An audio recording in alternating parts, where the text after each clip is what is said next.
There are multiple ways to level up fast in Borderlands 3, and I want to highlight some of the best ways I found in this video that you can already do pretty early but later on in the game as well. So let's get into it. Would be awesome if you could leave a like on the video as it shows your support. And let's go. The first and most easiest way to level up fast in Borderlands 3 is the Circle of Slaughter Horde mode. That has 5 rounds with 5 waves each that throw a lot of enemies at you and also give you a ton of XP. Like at one point in round 5 of wave 4 of the Cistern Slaughter map, we had enemies that gave 2000 XP per kill and they dropped really fast. But yeah, overall I would say this mode is great because you will constantly be fighting against a large group of enemies that skill to your level as well. So you will get the maximum amount of XP every time. And you don't have to leave the area, it all happens in a pretty small arena, so there's no downtime, you will constantly be fighting. There are multiple maps where you fight against different enemies. The one that Dennis and I completed with a random other player had a lot of wrecks that were very annoying, but when trying this mode another time solo, I was fighting a lot of Maliwan troops that are obviously less annoying than these flying creatures. So it kind of depends on the arena how fast you will be able to complete it, but it's great either way for a lot of XP. If you namely are successful, you also get a ton of XP at the end. I namely got 9000 XP when I completed the Circle of Slaughter on level 27. So I gained 3 levels for doing this mode and it took me a little over an hour. That's really great. You will be fighting a ton of badass monsters as well, so you have a chance to get some legendaries too. I actually had 3 legendaries drop from the enemies. All weapons that I did not have yet, and you can then immediately test them out against the enormous amount of creatures that you gotta kill. So want fast XP, then this is totally where it's at. There seem to be some issues though with this mode right now, or at least with the matchmaking to get into this mode. Sometimes it can namely take a really long time before you find a group. So while on paper the matchmaking should work while you are in game and you can actually play, do other missions while the game is looking for a group, it doesn't seem to work all the time though. So you seem to have more chance when you go and look for a match straight from the main menu. So then you go to the social options, matchmaking, and then select the Circle of Slaughter. Although even there it can take a really long time, but not because there are no players, but simply because the matchmaking is kind of broken right now. If you're playing with a buddy, then I also recommend that you both just do a solo queue, and then if one person gets in, you invite the other person that could not find a group, so they can still play together, because most of the times not everyone will join the Circle of Slaughter while you are looking for 4 players. Also, if you're having issues with the matchmaking, then just restart the game from the dashboard. That seems to trigger the matchmaking too. Because again, it should only take a few seconds to find 3 people, while sometimes it will get stuck. Interesting is that these arenas are in the regions that we can explore. You can actually leave the Circle of Slaughter after you found a group via the matchmaking, and then you see that you are in Meridian Metroplex over here on the map, for example. But if you then quit the game and go back in and go to this location on the map, then you simply cannot enter. So you cannot access the Circle of Slaughter without the matchmaking. Maybe it's something that unlocks later on, but at least you can already do this mode via the matchmaking, and I think you can do it really early on, so when you're still a really low level. It's also a ton of fun in my opinion, a great way to test your build and get some cool loot in the process too. And yes, that's sweet XP. Another way to get some nice XP are the crew challenges in each region. An icon will show up on your map and mini-map whenever you are close to one, and then you simply have to interact with it to complete it. Some are instantly completed, like where you have to sabotage a radio station or find a dead claptrap. Others are linked to each other, like the Typhon locks. There are 3 in most regions that then lead you to a special chest that contains a ton of loot. Mostly bad loot though, but there's also an XP reward linked to it if you open the chest. So it's totally worth chasing them. Although the higher level the region, the more XP you get for these crew challenges. So if you go back to a lower level region, then the XP will not be that great.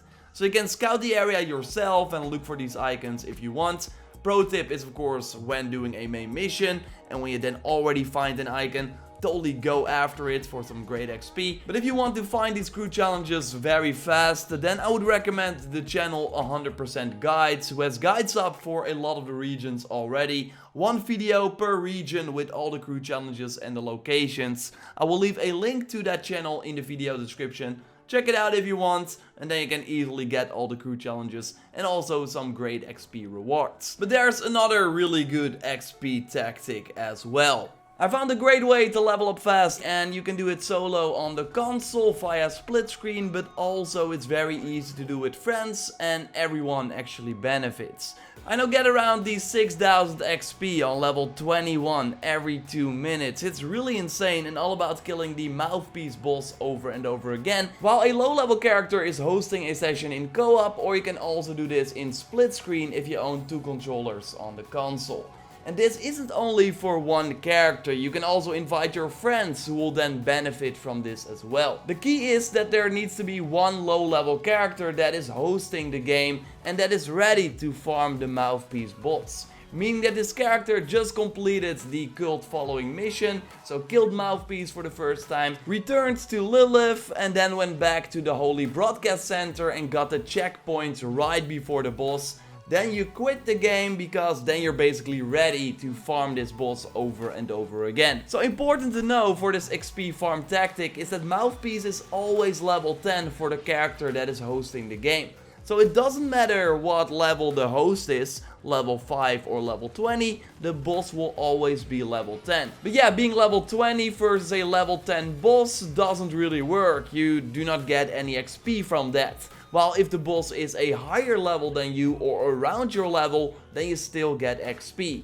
And now thanks to the new scaling feature in Borderlands 3, you can have this Mouthpiece boss go beyond the level 10. How the level scaling namely works is that it's based on the level difference between the host and the boss. And this level difference will then also apply to every other player who joins the host. So if the host is level 5 or 6, so way lower than Mouthpiece, who is again level 10, then everyone who joins in, so a level 15 or level 20 character, will then also see Mouthpiece 5 or 4 levels higher than their current level. If the host is level 7, then the level difference is 3, so then all the players in the group fight a Mouthpiece that is 3 levels higher. And because of this, the XP that you get from the boss scales too. So on level 18 you get more than 4000 XP per kill.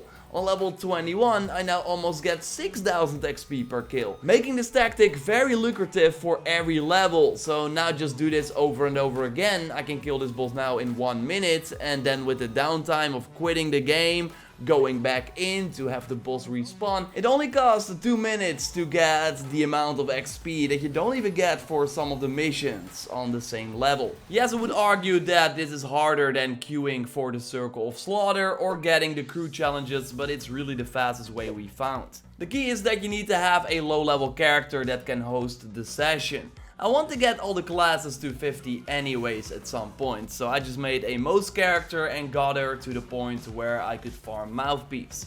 I skipped the enemies whenever I could in the main missions, and then I was level 4 when fighting Mouthpiece, and actually level 5 when I could start the farm. So then you can invite your friends so they benefit from the XP, and you on this second character too. What I did though is go a step further. I made this second character on another PlayStation account, so I could invite my main account via the split screen and then just play on this main account while the low level character was just there to host the game. So while you do need 2 controllers for this, you can do it solo because you will only be controlling one character. You can then even invite your friends this way and all benefit from the XP.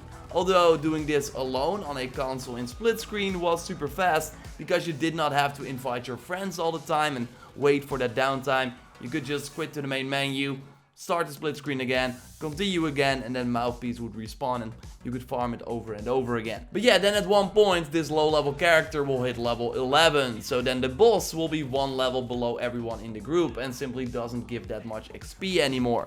And if you then continue, you will hit a point where the host will outlevel Mouthpiece, so then nobody gets XP. You can then simply go and do this tactic with another low level character you made or one from your friends, so you kind of balance it out. I mean, at one point everyone wants multiple characters on the max level, I would think. But what you can also do is make a backup save of the low level character right before you return to Mouthpiece for the first time, so right before you start the farm.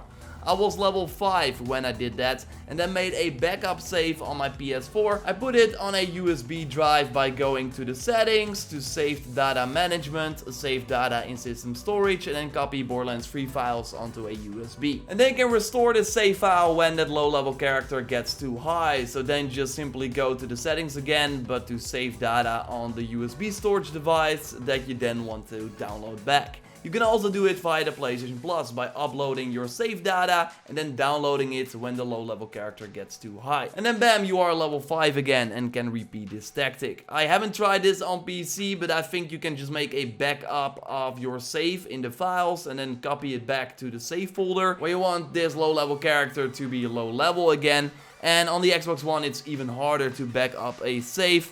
But if you got a way to do it, then totally let me know in the comments down below and I will highlight it. So yeah, Circle of Slaughter is totally the easiest way, I would say, but I still wanted to share this other tactic that I've been using as well, because it's pretty insane. And maybe on the True Vault Hunter mode you don't even need a low level character, and maybe you can just farm Mouthpiece over and over again because he will always be on your level. I haven't tried it yet, we'll do that and report back. Subscribe for now though for everything Borderlands 3 if you haven't already. Way more tips and tricks are coming your way. And check out my recent video on a great legendary farm tactic for early in the game, but you can also do it later on in the game. Like this video to support the channel, and at the end of every video we want to open a golden chest. So let's do that right now. Yes, Dennis, I got this insane weapon from the Circle of Slaughter. Yes. It's insane. Looks so cool too. I think you already saw some gameplay in the video, but let's open a golden chest. Hopefully we get another legendary. Yes, yeah. I can see one. There you go. Another Spring grenade. Epicenter. Is that the one from Captain Trond? Yeah, I think that's the Captain Tron drop. Yeah. He also We got farmed Captain Tron so many times. Got a ton of other legendaries. We've gotten it. It burns. Jumps one time, 10% damage per jump. Okay. Toss the grenade. Whoa! Wow! Whoa! Oh my god! I'm never going to switch grenades again. That's the best grenade. That is the best grenade.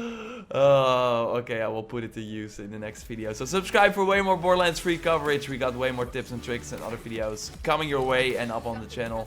Like this video to support the channel and totally check out the previous video that you can watch by clicking on the screen. For now though, we will speak to you next time and goodbye.